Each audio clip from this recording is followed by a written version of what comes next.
Hola, ¿qué tal a todas y todos? Bienvenidos. En este segmento vamos a estar hablando de herramientas para el análisis del cambio climático que hemos estado desarrollando en el PINC y en otros institutos de la UNAM. Ha sido un trabajo, digamos, colaborativo y también es una invitación a, eh, a las demás instituciones, a los demás investigadores que nos estén viendo, para que participen en la elaboración de este tipo de modelos, ¿no? Podemos hacer colaboraciones para desarrollar más modelos de evaluación integrada como los que vamos a presentar ahorita, o para nutrir, digamos, el portal de modelación e intercambio de datos, visualización que estamos desarrollando que se llama DataPink. El maestro Oscar Calderón nos platicará en un ratito también sobre estas herramientas, sobre esta herramienta del DataPink. Bueno, les voy a hablar de estas herramientas y en particular me voy a enfocar a el AIR-CLIM y el modelo AIRCA. Son modelos, bueno, primeros para construir escenarios probabilísticos de cambio climático, cómo cambia la temperatura y cómo cambia la precipitación en particular. Y el segundo es para hacer escenarios de impactos en la agricultura. Ambos son globales con espacialmente explícitos, ¿no? Uno puede ver el planeta y uno puede ver en distintos puntos en el mapa qué es lo que está pasando, ¿no? Y después nos va a hablar, Oscar, nos va a enseñar Oscar Calderón, como les mencionaba, el DataPink. Y bueno, pues una pregunta muy válida que seguramente se estarán haciendo muchos de ustedes es, ¿para qué? No tenemos suficientes modelos a nivel internacional sobre clima o sobre impactos en distintos sistemas. Y la respuesta es sí, tenemos un montón. Tenemos un montón de información y tenemos teras y teras y teras y teras de datos que se generan con modelos muy complicados o muy sencillos, depende de cuáles, pero tenemos un exceso o una gran cantidad de información, de datos, de corridas y esto. Pero el truco, por lo menos es lo que pensamos nosotros, es cómo pasar de tener datos a construir información que sea útil para la investigación, para la toma de decisiones, para enseñar, por ejemplo, algún punto clave que uno quiera comunicar, pues ya sea a la sociedad o en sus labores de docencia, etcétera, etcétera. Y creemos que aquí es donde viene la parte importante de estos modelos, ¿no? Para entender un poco cuál es la razón también, digamos, más técnica de los modelos que están desarrollando, hay que entender qué es lo que queremos hacer. Lo que queremos hacer en cambio climático y en particular con estos modelos es hacer escenarios, ¿no? Entonces vamos a tener la distinción entre predicción y escenario de cambio climático. Predicción o pronóstico climático es que uno está haciendo digamos, trata de ver hacia el futuro y trata de encontrar o de predecir el valor preciso que una variable, ya sea climática o eh, una actividad afectada por el clima puede tener, ¿no? Por ejemplo, ¿no? ¿Qué va a pasar? Hoy en la tarde, a las 5 de la tarde, tengo que salir con el paraguas o tengo que salir con chamarra, ¿no? Todos esos son problemas, por ejemplo, de pronóstico, ¿no? Y las diferencias, una de las grandes diferencias es el tipo de incertidumbre que los caracteriza. Digamos, cuando uno puede hacer una predicción o un pronóstico, conoce y puede caracterizar muy bien el sistema que está proyectando, por lo menos para el intervalo de tiempo que uno quiere hacerse la pregunta, ¿no? Por ejemplo, los modelos físicos del tiempo son muy buenos para hacer estas predicciones de corto plazo, ¿no? Y lo que tenemos ahí es una incertidumbre que se llama aleatoria, es decir, tiene que ver más, por ejemplo, con las condiciones iniciales del sistema climático, con el conocimiento, cómo va a cambiar el conocimiento, digamos, en un plazo de tiempo más largo. Y en cambio, en escenario, lo que queremos hacer es ver, por ejemplo, hacia el futuro, sobre todo cuando nos empieza a faltar, digamos, ya conocimiento, ¿no?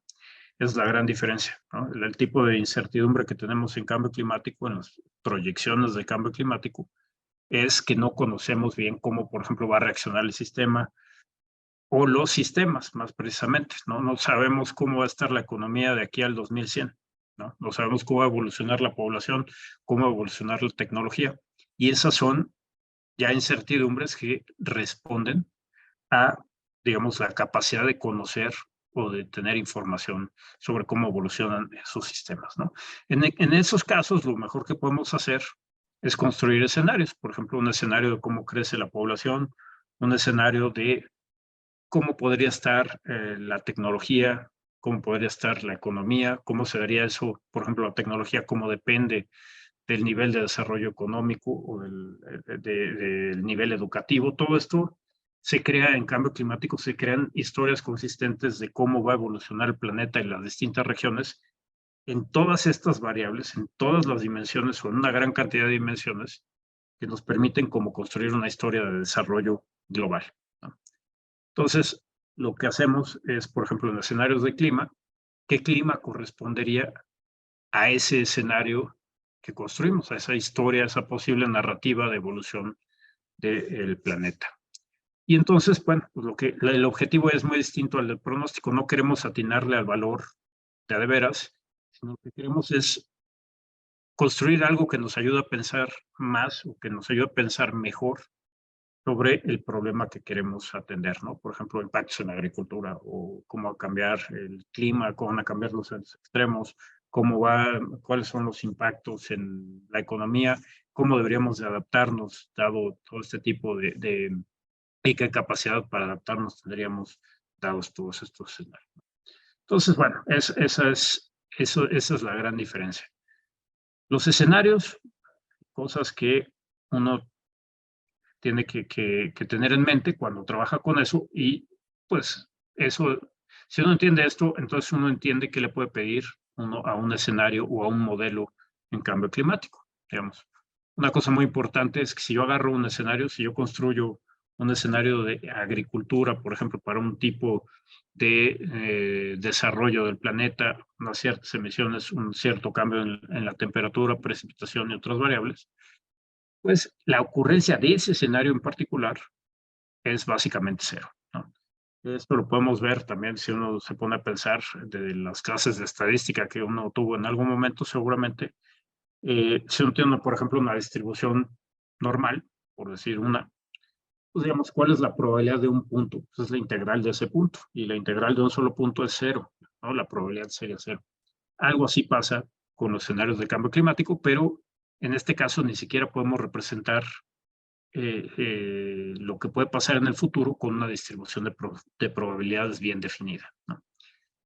Entonces, ¿qué le pedimos a los escenarios y qué le pedimos, por ejemplo, a los escenarios de impactos que construyamos con las proyecciones de clima?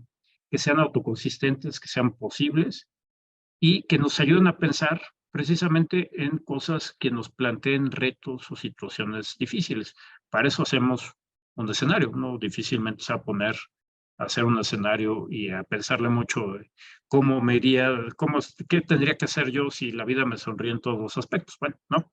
En general, de hecho, los escenarios vienen y ahorita lo comentamos, pero toda esta manera de enfrentar el futuro viene, por ejemplo, de la Segunda Guerra Mundial, de situaciones de conflicto, ¿no? Entonces, la función de los escenarios es ayudarnos a pensar, anticipar cambios, preparar respuestas y propiciar estrategias robustas. Esto es muy importante. A diferencia del pronóstico, que, bueno, lo que intenta es darnos un valor preciso de lo que va a ocurrir, en cambio climático, la mejor respuesta que podemos tener precisamente es contemplar una gran cantidad de posibles futuros. ¿Por qué? Porque no sabemos, no hay manera de que uno sepa con certeza si el planeta se va a ir por este tipo de desarrollo, por otro tipo de desarrollo, si va a existir una tecnología tal que nos permita que la economía siga creciendo y no tengamos emisiones. Entonces, digamos, todos estos escenarios que se crean sobre todas estas variables, pues generan, digamos, como mundos alternativos, ¿no? Donde nuestras respuestas serían muy distintas. Entonces, la cosa es tratar de abarcar una gran parte de esa incertidumbre y buscar estrategias que sean robustas, es decir, pues que me ayuden si bien nos vamos por este camino o nos vamos por un camino relativamente opuesto, ¿no? Una cosa que hay que tener también en cuenta es que los escenarios se hacen precisamente para cambiar el futuro, ¿no? Como les decía, pues uno se plantea escenarios para situaciones difíciles y si uno lo hace bien, pues va a propiciar que uno piense sobre el problema y que uno cree estrategias para enfrentarlo. Y si uno hace eso, entonces ese escenario difícil pues no se va a materializar, no va a ocurrir, ¿no? Entonces muchas veces los escenarios provocan que no ocurran. Esto también es una gran diferencia con pronósticos, ¿no? Con pronósticos uno hace el pronóstico y pues la idea es que si yo me espero, por ejemplo, a cómo está la temperatura mañana, pues yo puedo comparar y ver si lo hice bien o lo hice mal. Aquí, por ejemplo, si yo un escenario, una situación difícil y lo hago bien, si me espero, no sé, lo que me tenga que esperar y comparo lo que mi escenario con la realidad, si lo hice bien, seguramente no ocurrió, no se presentó esa situación difícil, ¿no? Entonces, no hay una manera como de validar como pasa con los pronósticos. Cambio climático, el problema central en cambio climático desde mi punto de vista es la incertidumbre. Entonces uno tiene que tener mucho cuidado en cómo maneja la incertidumbre y no, bueno, hay una frase que me gusta mucho que es, no hay que cambiar la incertidumbre por ignorancia, ¿no? Uno puede llegar con un tomador de decisiones y decirle, por ejemplo, la precipitación puede estar para el 2050 entre que te llueva 30% más o 30% menos, y eso es información, ¿no? Si yo llego y le digo un número preciso, le digo, es que te va a aumentar la precipitación en un 3.8%. Esa incertidumbre que me la está dando la mejor física que tenemos disponible, por ejemplo, en el caso de los modelos de clima, esa incertidumbre yo la estoy cambiando por un solo punto. Y todo lo que no está en ese punto, que es el resto, al tomador de decisiones o la persona que vaya a emplear ese escenario, se lo estoy cambiando por algo que él va a ignorar o ella va a ignorar, ¿no? Entonces hay que tener mucho cuidado con no cambiar incertidumbre por ignorancia. Y bueno, como ya les decía, se usan en distintos contextos. El origen de los escenarios viene de la parte militar y de la parte, curiosamente, empresarial, y en particular la empresa Shell, petrolera. Cuando hubo la crisis del petróleo en principios de los años 80, finales de los 70, Shell tuvo una gran ventaja en comparación con otras compañías porque habían empezado a hacer, además de estos pronósticos de cómo va a estar el año que viene, el mes que viene, en cuestiones de ventas y en cuestiones de mercado, hicieron escenarios. Y entre esos escenarios encontraron uno que planteaba una crisis internacional y eso les dio una gran ventaja en el mercado, ¿no?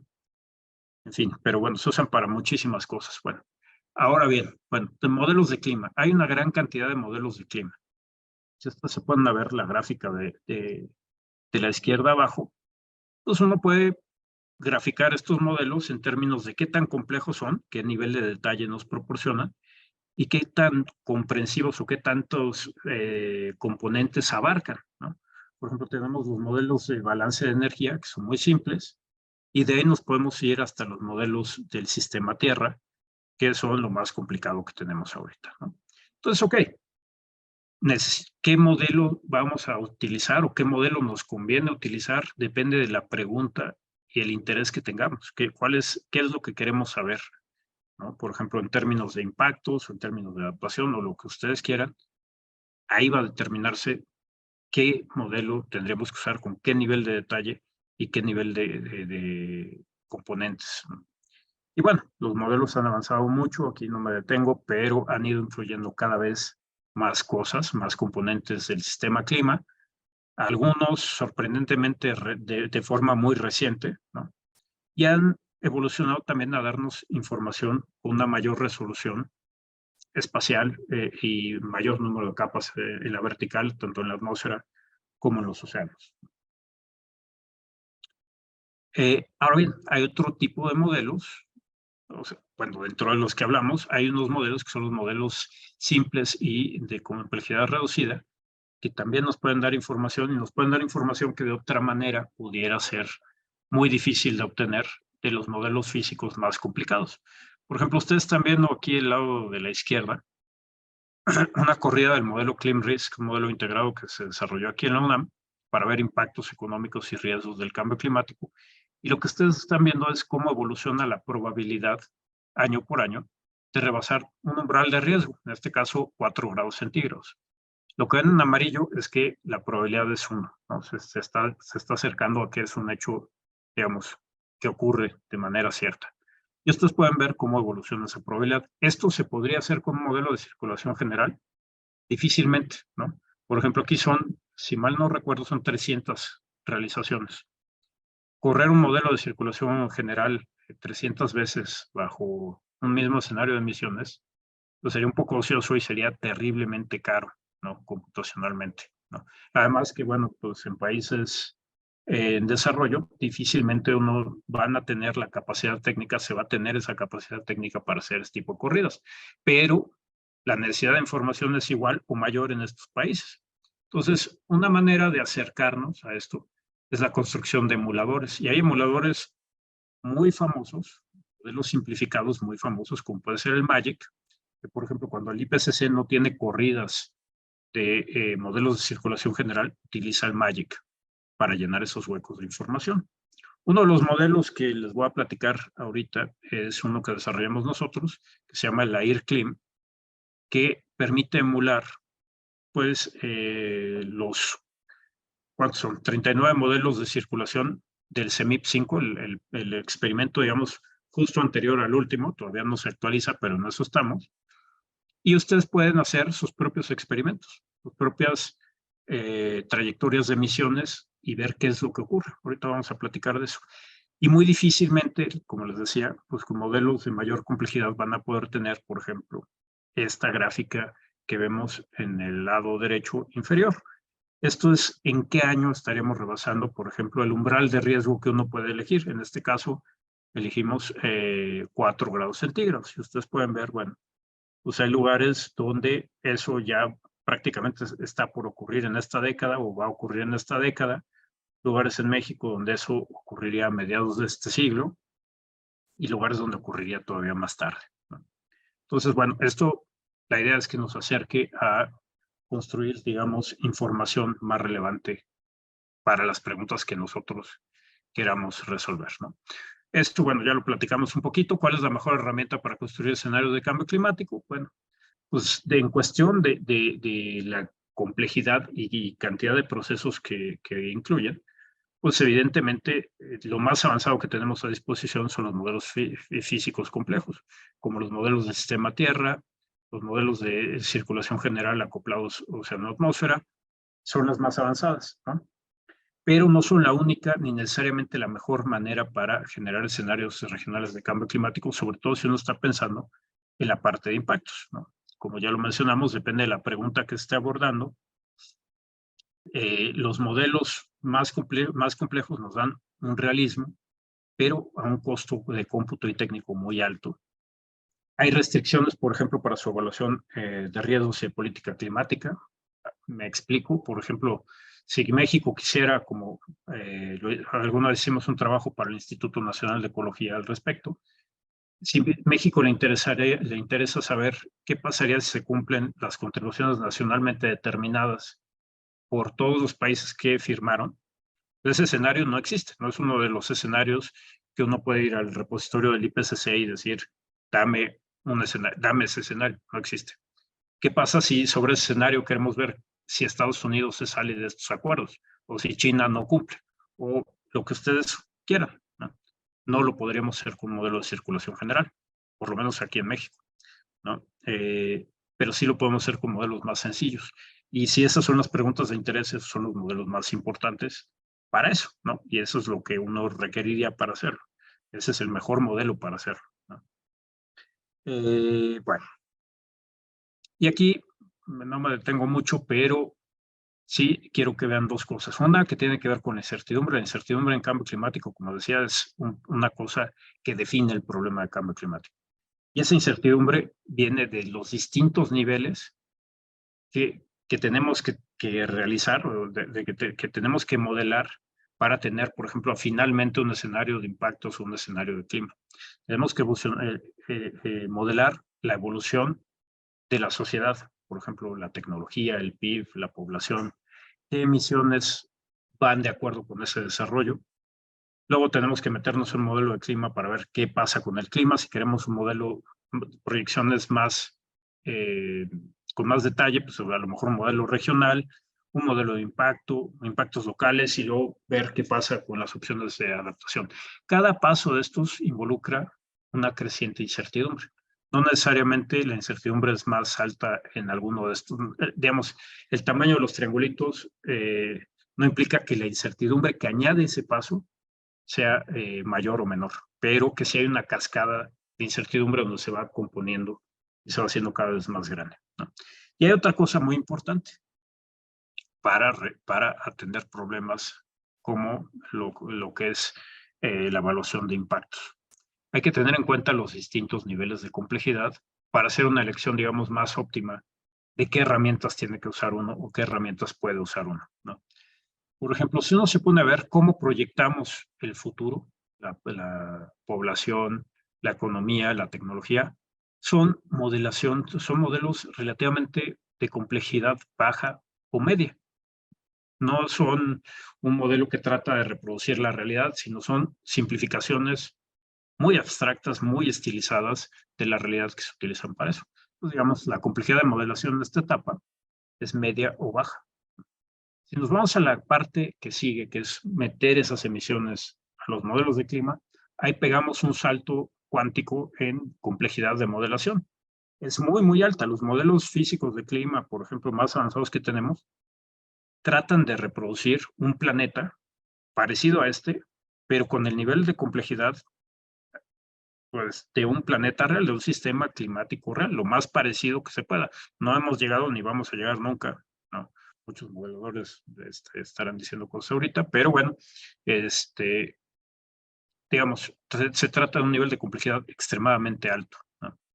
¿Qué pasa cuando pasamos a los modelos de impacto? Por ejemplo, queremos ver en la agricultura cómo le va a la agricultura, cómo le va al agua, cómo le va a la biodiversidad. Si ustedes echan un clavado o ya lo han hecho, pues verán que la complejidad es baja, muy baja o baja, ¿no? Podemos decir, a lo mejor uno es un modelo estadístico, regresiones o modelos de data mining o lo que ustedes quieran, un modelo simplificado de procesos, por ejemplo, de crecimiento de una planta, pero son muy simplificados, sobre todo en comparación con los modelos climáticos que tratan de representar la realidad. Pues la caída en complejidad es brutal. Y si uno se va a las opciones de adaptación y a la toma de decisiones, pues muchas veces ahí ni siquiera es que haya un modelo, sino es más bien, pues tú qué crees, cómo la ves, qué te parece, ¿no? Entonces la complejidad va cambiando dentro de esta cadena para producir información, ¿no? Entonces, pues como ustedes se imaginarán, si uno quiere, por ejemplo, construir una computadora y uno le pone pues todos los componentes de ultimísima generación, pero a final de cuentas en algún lugar uno decidió que de RAM le pone un mega, pues donde está el cuello de botella de la complejidad es precisamente ahí, ¿no? Y mi sistema no va a tener mayor complejidad que la parte más débil, la cadena más débil de ese flujo, ¿no? Entonces, yo tengo niveles de complejidad muy bajos al principio y al final. Aunque yo meta una complejidad enorme en la parte de modelos climáticos, la cadena, el producto final, va a ser de complejidad baja, ¿no? Está determinado por la parte con menor complejidad. Y eso está en los escenarios de emisiones y eso está en los impactos, ¿no? Entonces hay que tener eso en cuenta. Y esta es una frase que muchos de ustedes conocerán y muy cierta, ¿no? Todos los modelos están mal, pero algunos son útiles. Lo que se busca es que sean útiles. La otra parte que no muchas veces cita del texto de George Box, uno de los estadísticos más importantes de nuestros tiempos, es que, dado que todos los modelos están mal, un científico no puede obtener un modelo correcto de la complicación excesiva. Así como la habilidad para diseñar modelos simples pero sugerentes es la firma de un gran científico, la complicación excesiva y sobreparametrización es frecuentemente la marca de la mediocridad. Bastante duro, ¿no? Entonces, y bastante cierto. Entonces, uno tiene que tener en cuenta este tipo de cosas cuando se trata de aproximar a un problema de este estilo. Y aquí, bueno, muy rápidamente les ilustro por qué la incertidumbre es tan importante en cambio climático y por qué hay que conservarla lo más que se pueda. Aquí, digamos, un flujo de cómo sería una evaluación de impactos, por ejemplo, en un sistema, viendo un problema, por ejemplo, hidrológico. Bueno, tenemos los distintos escenarios de emisiones, hay varios, no demasiados, pero bueno, hay varios. Tenemos un montón de modelos de clima que te podrían dar un montón de posibilidades de cambio en el clima, en distintas variables. También un problema, no nos vamos a meter con eso, pero si uno cambia las condiciones iniciales con las que se echa a correr un modelo, también las proyecciones cambian más de lo que uno quisiera. Si uno mete métodos de downscaling, de hacer más precisa la información, también tiene otra distribución de incertidumbre. La incertidumbre va creciendo. El modelo hidrológico tiene su incertidumbre, los parámetros también, y a final de cuentas, las proyecciones de qué le pasaría al sistema, pues tienen, digamos, una incertidumbre que combina todas las anteriores y es muy amplia. ¿Qué pasaría si yo aquí escojo uno de cada uno? Porque le quiero meter mucho detalle, quiero ser muy preciso y todo esto. Pues imagínense, llegaría a una proyección. Esa proyección está en la cola de la derecha de la distribución de lo que puede pasar. En la cola de la izquierda es una proyección más o menos central. No tengo idea. No. Entonces, si yo le doy al tomador de decisiones lo más preciso que tengo, probablemente sea algo que está precisamente, no necesariamente mal, pero no va a representar el mejor estado, el mejor conocimiento disponible para que él o ella tomara la decisión, ¿no? Entonces, la recomendación, por lo menos en lo que hacemos nosotros, es tratar de cubrir la mayor parte de la incertidumbre para poder dar pues, una idea más realista de qué es lo que podría ocurrir, ¿no? Bueno, está, me la salto. Si les interesa, hay una discusión, hicimos un artículo precisamente sobre la historia de los escenarios y la interpretación, está en la revista Nexos, es, digamos, en un contexto de divulgación, es una de lectura, esperemos que fácil, ¿no?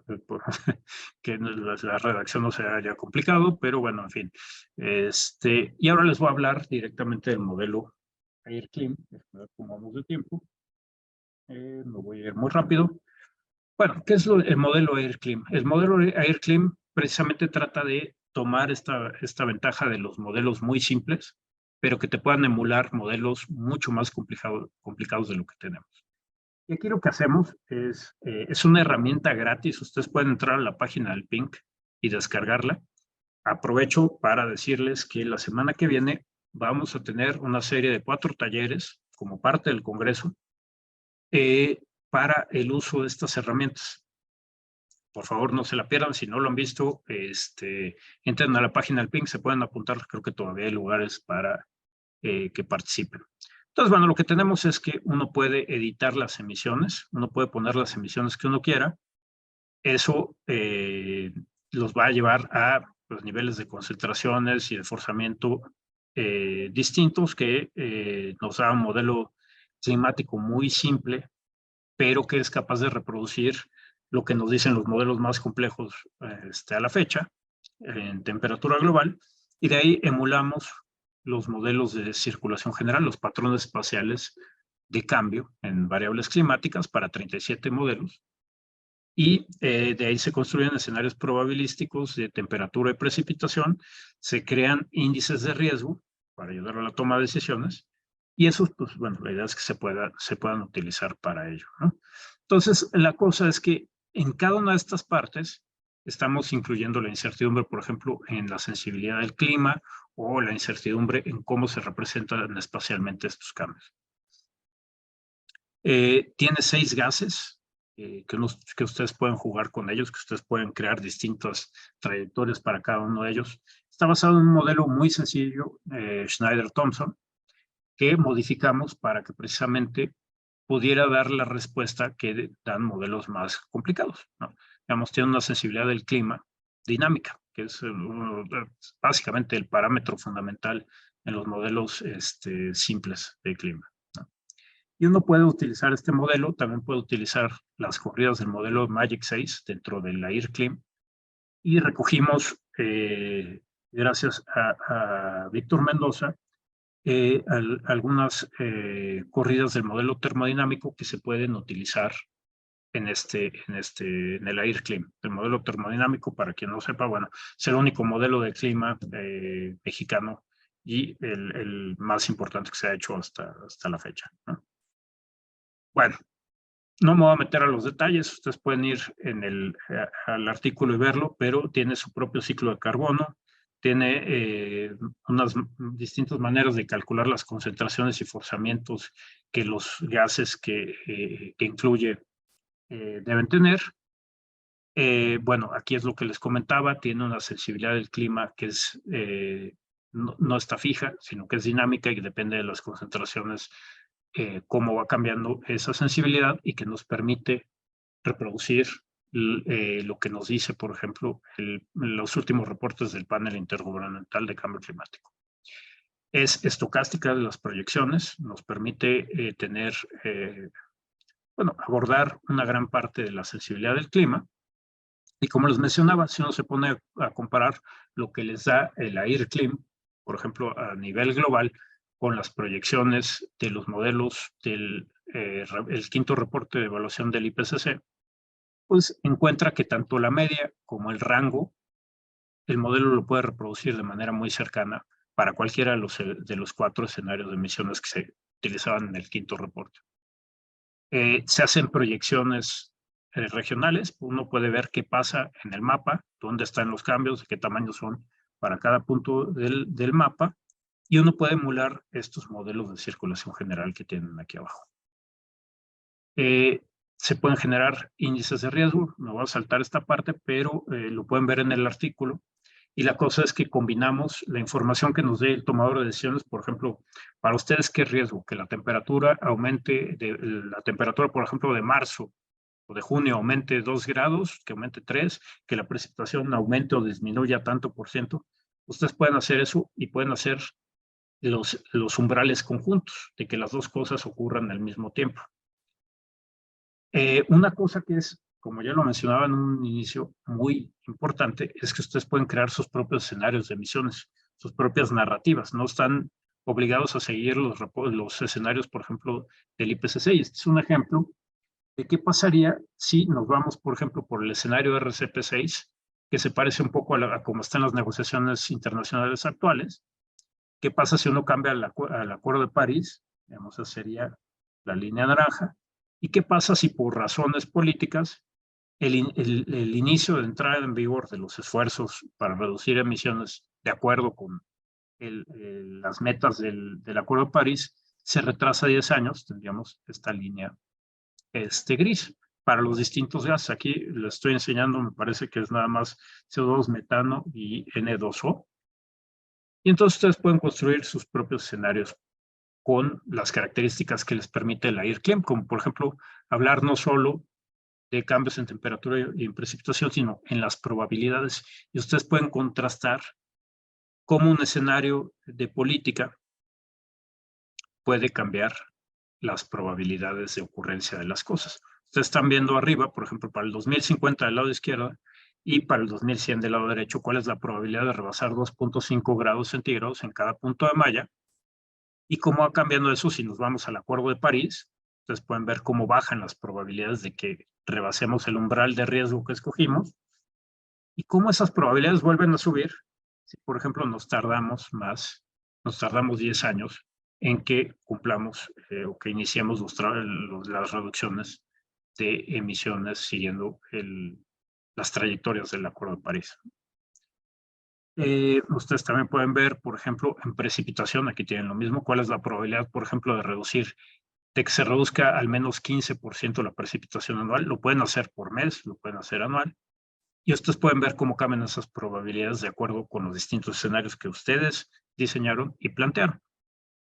Y pueden ver las fechas, por ejemplo, para rebasar estos umbrales críticos que ustedes definieron. Si no hacemos nada, nos vamos por las negociaciones como van ahorita, sin un esfuerzo mayor de mitigación, entonces tendrían el mapa de arriba donde, por ejemplo, están viendo las fechas para rebasar los 2.5 grados centígrados. Por ejemplo, en parte de México eso está en alrededor del 2030 o 2040. ¿Qué pasa si se cumple el Acuerdo de París? Pues ya en México no rebasaríamos los 2.5 grados centígrados. ¿Y qué pasa si nos tardamos 10 años en implementar el Acuerdo de París? Pues las probabilidades vuelven a crecer, ¿no? Entonces uno puede tener este tipo de estimaciones. Lo mismo pueden hacer ustedes para otros escenarios y luego pueden combinar información, por ejemplo, que también está disponible en otra de nuestras herramientas, que es el DataPink, por ejemplo, la población y los escenarios de clima. Entonces, lo que están viendo aquí en colores más hacia lo rojo, morado, o no sé exactamente qué color lo vean ustedes, pero por ejemplo, aquí están viendo en el mapa donde tiende a estos colores es que hay mucha gente y la probabilidad de que la precipitación se reduzca al menos 15% es muy alta. Digamos, esos son como, uno podría empezar a pensarlos como hotspots de riesgo, ¿no? Donde hay más población en riesgo, por ejemplo, por escasez de agua o, bueno, de una manera muy simplificada, ¿no? Aquí del otro mapa lo que están viendo es la probabilidad de rebasar los 2.5 grados y la cantidad de gente. Entonces ustedes pueden ver qué regiones se dan esas condiciones de mayor cantidad de gente y mayores cambios en el clima, por ejemplo. Bueno, y me voy muy rápido. También tenemos un modelo agrícola que básicamente les permite hacer casi lo mismo. Aquí todavía no lo hemos conectado. La verdad es que esto va a ir conectado el modelo AirClim, entonces ustedes van a hacer sus propios escenarios de emisiones y sus propios escenarios de clima y luego van a ver qué pasa con distintos cultivos. En esta versión, la que ustedes pueden bajar gratuitamente ahorita en la página del PINC, tenemos 3 cultivos, que es arroz, maíz y trigo. Y lo que ustedes pueden hacer es, por ejemplo, ver probabilidades de exceder reducciones en rendimientos. Y lo pueden hacer la probabilidad conjunta, por ejemplo, de que se reduzcan los rendimientos de maíz y de trigo y de arroz en el porcentaje que ustedes quieran. Pueden ir viendo qué pasan con los rendimientos de maíz, cuál es el cambio, por ejemplo, promedio, cuáles son las probabilidades de rebasar ciertos umbrales de reducción de rendimientos, no sé, por ejemplo, 30%, y pueden ustedes construir, digamos, hotspots, mapas donde ustedes pueden ver dónde los riesgos convergen. Por ejemplo, aquí donde ven ustedes en amarillo, un amarillo me parece, o un café muy claro, es donde los 3 cultivos que tiene esta versión de la IRCA tienen reducciones, en este caso, mayores a 20%. Entonces, ustedes pueden identificar muy rápidamente cuáles son esas regiones. Y evidentemente, si ustedes quieren ver qué le pasa a un cultivo en un municipio de México, pues tendrían que hacer el estudio, ¿no? Particular. Pero esto les puede dar una primera idea de qué regiones son las que están en mayor riesgo. Y bueno, gracias a, por ejemplo, el trabajo del maestro Víctor Manuel Ramírez Cid del Prado, hemos ampliado los cultivos a 9 cultivos, de 3 a 9 cultivos. Y eso va a estar muy pronto disponible. Hay otros emuladores, ya no me detengo más para que Oscar tenga oportunidad de platicarles brevemente del DataPink. Y hay otras herramientas. Entren por favor a la página del PINC o entren a la página de cambioclimático.unam.mx y van a encontrar todas estas herramientas. El DataPink, pero también van a tener otras herramientas como el Atlas de Enfermedades Infecciosas en México, desarrollado en parte por el doctor Constantino González, y que les permite hacer modelos de cómo podrían estar estas enfermedades con condiciones de cambio climático. Bueno, muchas gracias, Oscar. Si nos das un tour por el DataPink, te lo agradezco muchísimo. Gracias. Gracias, Francisco, por la presentación muy buena. Y bueno, el DataPink surgió por la necesidad de analizar los datos de cambio climático. Los datos son muy grandes, son una gran cantidad de bases de datos, las cuales luego es muy complicado operarlas. Entonces existen muchas bases de datos en Internet, pero estas bases de datos, por un lado son gigas, teras y teras de información. Entonces el primer problema es bajar las bases de datos, el segundo problema es procesar las bases de datos. Entonces de ahí que nos surgió a nosotros la idea de empezar a usar, implementar un sistema. Entonces nosotros tenemos la página del PINC, En alguna parte del menú superior tenemos Data Ping o entramos directamente aquí. Pero esto, como es un carrusel, pues va cambiando. Para acceder a Data Ping, nos vamos al menú de arriba. Esta es la ventana de inicio.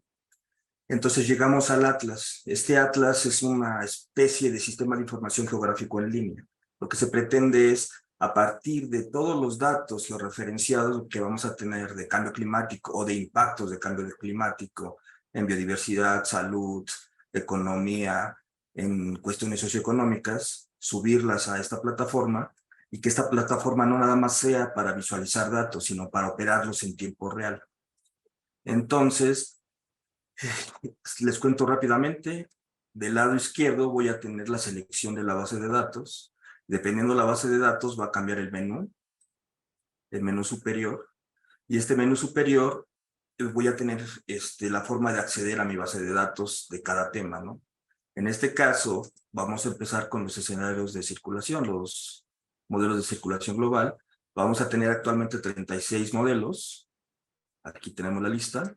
De las variables de cada modelo son temperatura máxima, mínima y media, también precipitación. No todos los GCM van a tener las variables completas, entonces simplemente va a estar deshabilitada, por ejemplo, temperatura media. Entonces para este GCM no existe la temperatura media en la base de datos actualmente. Entonces ahorita estamos con temperatura máxima y los escenarios de emisiones son los nuevos. Estoy hablando de que esta base es la del CEMIP 6. Entonces aquí yo tengo una lista muy grande de los nuevos escenarios de emisiones. Y bueno, vamos a empezar a jugar con el Atlas. Entonces, para empezar, al iniciar el Atlas se empieza zoom y centrado a México. Nosotros nos podemos alejar, ver el contexto global, espacial. Entonces nos vamos a regresar a México. Ya que nos regresamos a México, por un lado, en la esquina inferior izquierda vamos a tener la paleta de color del rango total, no del rango que está desplegando en la pantalla. Por el momento es el rango total. Es el cambio en temperatura referido al 72000. Lo que estamos viendo es cuánto esperamos que se incremente de acuerdo a esta proyección en temperatura para este escenario, para esta variable temperatura máxima y para el RCP, en este caso SCP 1.226. Y si nos vamos al más lejano, que es el 8.5, esto es lo que nosotros podríamos ver. Tenemos también el menú de transparencia. Está ahorita actualmente el despliegue en el 2050, pero podemos cambiar desde el 2015, irnos hasta el 2100, y también podemos cambiar cada uno de los meses. Entonces todo esto se está desplegando en tiempo real, o sea, se está prefabricando la salida en tiempo real, no es que sí existan las figuras precargadas. Bueno, entonces la primera parte del Atlas es la consulta puntual. Para temperatura máxima, para el SCP 8.5, vamos a ver qué pasa, ¿no? Si yo le pico en cualquiera uno de los píxeles, voy a tener una serie de tiempo que me va a decir cómo se está comportando el delta de temperatura en ese píxel. Esto está interesante. Entonces podemos tener la serie de tiempo, la podemos descargar en algunos formatos. También podemos calcular la temperatura y jugar con esta temperatura, podemos calcular el promedio de la temperatura o su desviación estándar. Y utilizar el rango de fechas que queremos calcular. Esta es la primera. La segunda función es recortar. Nosotros vamos a usar ahorita el mouse, vamos a recortar un dominio. Entonces, por ejemplo, yo quiero recortar este dominio. Entonces, ¿por qué? Cuando ustedes descargan la base de datos completa es global y a lo mejor pues van a llenar sus discos duros y a mí lo que me interesa nada más es México. Entonces, nosotros vamos a extraer del Data Ping este recorte de México. O a lo mejor a mí me interesa simplemente la península de Yucatán o alguna zona, ¿no? Entonces, selecciono esto y una vez que tengo la selección del área que quiero descargar, voy a tener varias herramientas. Voy a bajar los datos completos. Esto implica que me va a generar un recorte de esta área en el periodo 2015-2100 cada uno de los meses. Me va a bajar 1032 datos para este dominio. También puedo obtener el promedio del 2020 al 2040, el 40-60, 60-80, 80-100. Estamos trabajando en que el usuario meta el periodo que él quiere.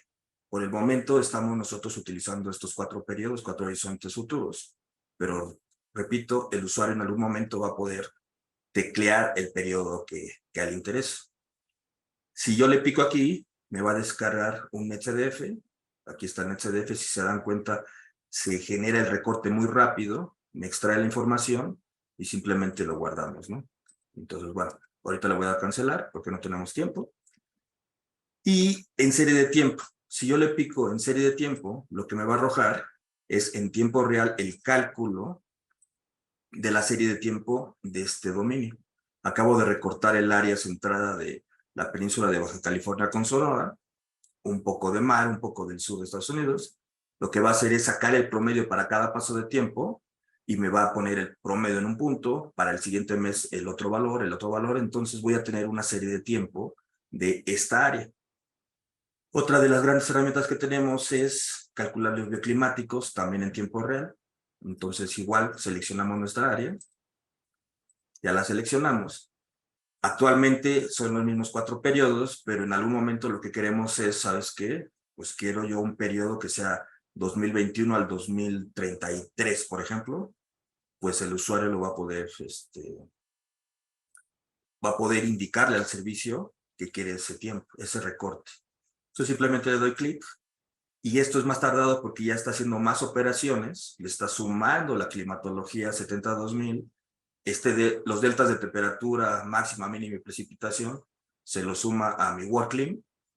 Después de esta suma, hace el promedio del periodo, del 80-100, que es el que seleccioné, y después de eso, lo que me va a hacer es sacar los bioclimáticos, y el resultado de esto es un NetCDF con 19 bioclimáticos para esta región.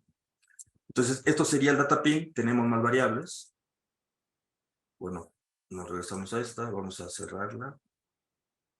Entonces tenemos más variables, por ejemplo, esta es la variable socioeconómica, tenemos 3 instituciones, vamos a agarrar YASA, vamos a agarrar el PIB y el escenario, pues el 3, por ejemplo. Entonces yo voy a ver qué pasa en la Ciudad de México. Entonces yo tengo cómo se va a comportar por cambio climático, el PIB en la Ciudad de México. Entonces también tenemos funciones de impacto del ClimRISC, que es lo que estamos trabajando con Francisco, para la Ciudad de México, ¿no? Por ejemplo. Entonces, esto fue una muestra de lo que hace el DataPink.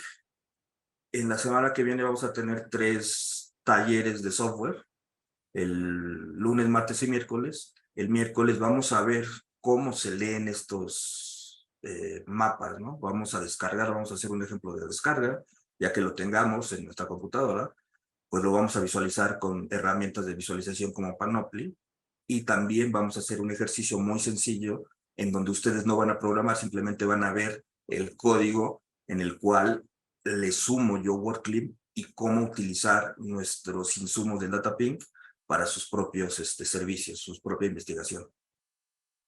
Eso sería todo de mi parte porque ya nos llegó el tiempo. No sé si tengan preguntas a Francisco o a mí. Muchas gracias, Oscar. Había algunas preguntas, bueno, algunas ya las respondí en el chat, pero si estos modelos, digamos, cubren todo el planeta, pero tienen una resolución que sí nos permite utilizarlos para escalas locales, escalas menores, espaciales menores, ¿no?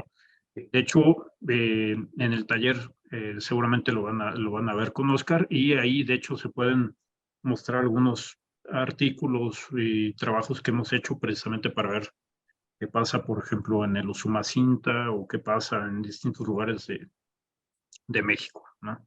Entonces sí se puede hacer eso.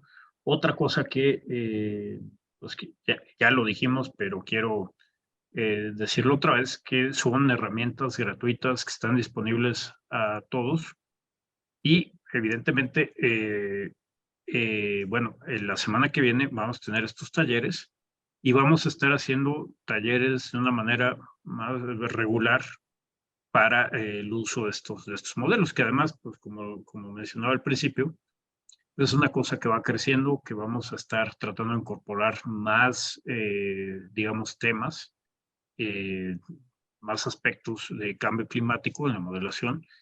Y también, pues esperamos poder incorporar más gente que quiera desarrollar este tipo de herramientas con nosotros.